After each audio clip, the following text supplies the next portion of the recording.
2026 is a bad year to buy a handheld.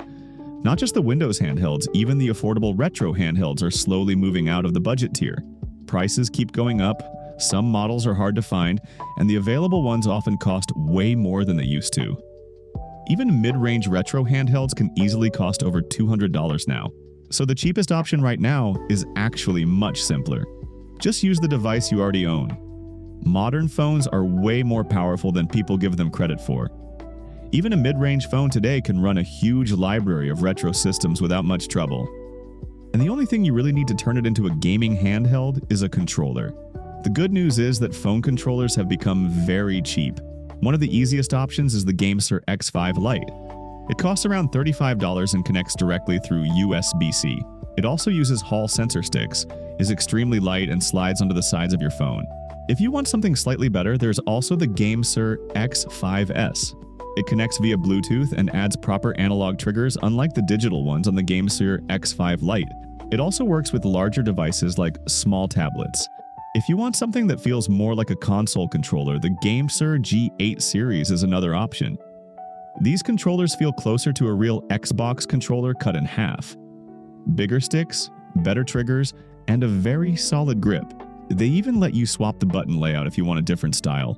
But once you start going into premium controllers, the value starts to drop.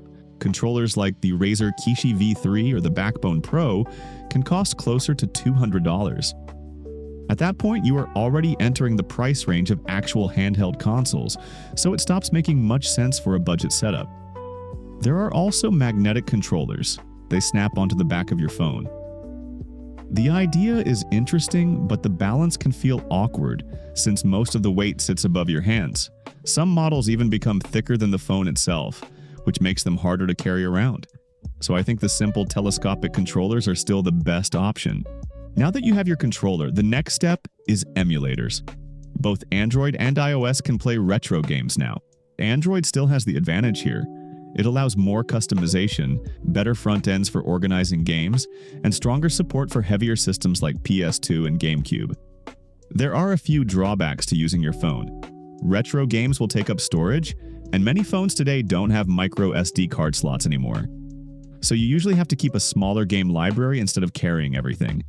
And gaming will definitely drain your battery faster. If you plan to play a lot, you might want to carry a small power bank. But even with those downsides, the value is hard to beat. Instead of spending hundreds on a new handheld, you can spend around $30 to $40 on a controller and instantly turn your phone into a retro gaming console. There is also this cheap alternative that doesn't involve your phone. Some budget retro handhelds still exist for under $100.